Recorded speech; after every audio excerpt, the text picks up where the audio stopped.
Hey guys, Dwayne here. Today I want to talk about something or a topic that I haven't really made a specific video on, so I thought I would go ahead and do that today while it's raining. So I want to talk about hybrid no contact. I've mentioned that. I've mentioned that in the comments before, and I've talked about it in other videos, but I haven't actually made a specific video to talk about hybrid no contact specifically in and of itself. So, and talk about why it's really important and how you go about using it, and what are the things that you need to think about when trying to implement a hybrid no contact methodology with your ex. And this is primarily when you can't go no contact, typically because you have children and the situation just basically, by the mere nature that you have kids with this person, you are unable to not communicate or stop communicating with them, which is really unfortunate, but a lot of us find ourselves in that position. So, the main thing is that, if you're trying to do no contact, just right off the bat, your ex will use the children as a reason to interact with you, to ask questions, to try to drive conversation, to start arguments. The main thing that you need to do in those situations is, first, wait to answer. And there's some things I'm going to talk about on how you can do that to help protect yourself. But first, I just want to talk about why it's important. Okay, the main reason, and you already know it. One of the main reasons is you need to get as much distance from the narcissistic ex as possible to implement all this stuff. The number one reason is to help distance yourself from the ex so that you don't have interaction, that you minimize the contact, you minimize their ability to gaslight you, to get under your skin and try and get you to act emotionally about the situation you're dealing with. The other thing is that it minimizes the direct physical contact.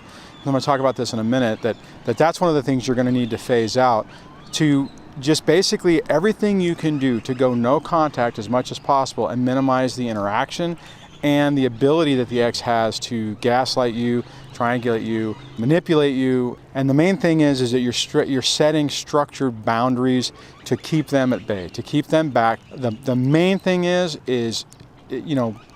not responding, not reacting, not responding.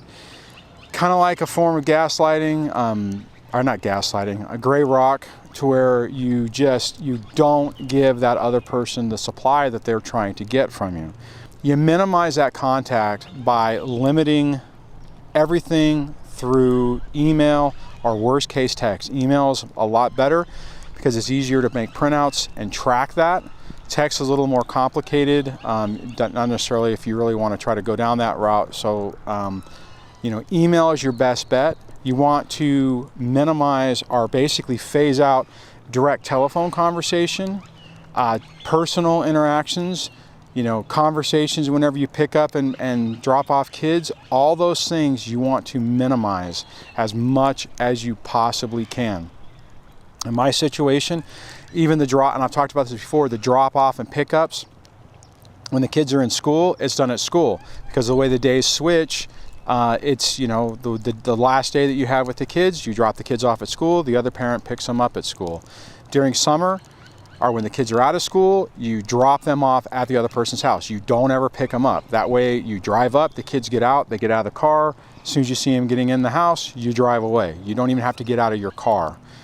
You have to think ahead on how you can minimize that impact for your ex to be able to engage with you. That's critically important. So, like I said, no telephone calls, video, anything that's live. And the reason that live conversation is bad is because the opportunity for you to immediately respond, or to get angry and respond in that moment, in that heat of that moment, is very great, right? So email gives you the ability to read it, to pause, to not answer right at that moment, and come back to it and reread what you need to do. Now, you can write a response right there in the heat of the moment if you want to.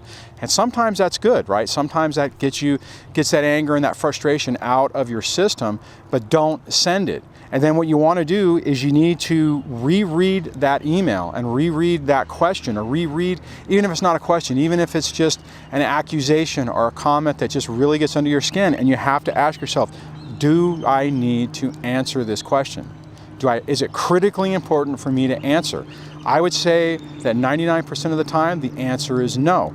Ask yourself this: has that question already been answered? Have you already discussed it? Is it in the court order? If there is no reason to answer that question because it's been answered before or you've discussed it before, then don't answer it, okay? Bottom line, second part of that, do they already have the information? Are they asking for stuff that they already know, that they can easily get themselves?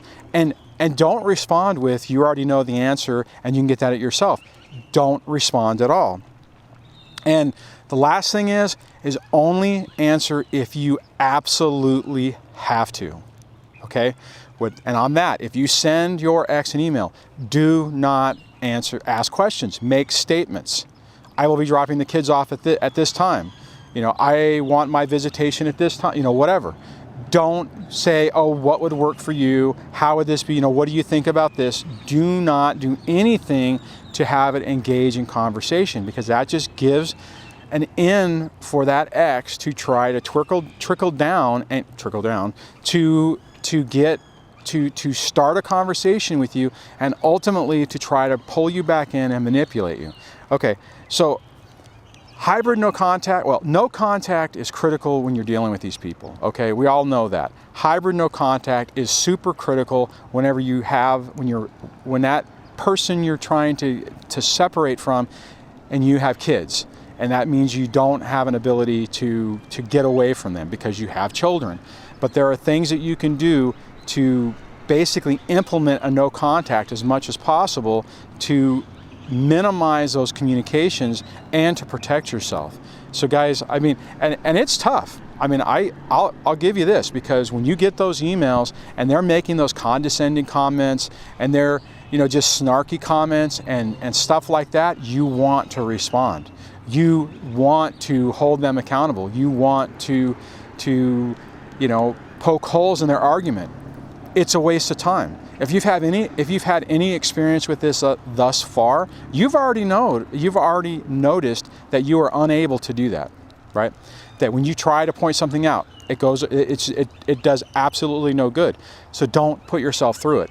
So if they're making the snarky comments, just glean whatever information you need to out of that email and ignore it. And don't respond to it. And if you send a question and they try to re-engage with you on, not a question, if you send an email and they try, because you don't want to do questions, then just ask yourself, do you really need to respond? Like I said, 99% of the time you don't. So don't. There's just no reason to do it. All right, guys, that's what I wanted to talk about. That's my view of the hybrid no contact. Like I've said before, I don't think anyone else has really talked about it, because typically people don't talk about stuff with kids, right? And if you don't have kids, no contact, gray rock, absolutely what you need to do. Stay the heck away from the person. Don't answer them. Don't text them. When they send you letters or emails or whatever, you stay away from them.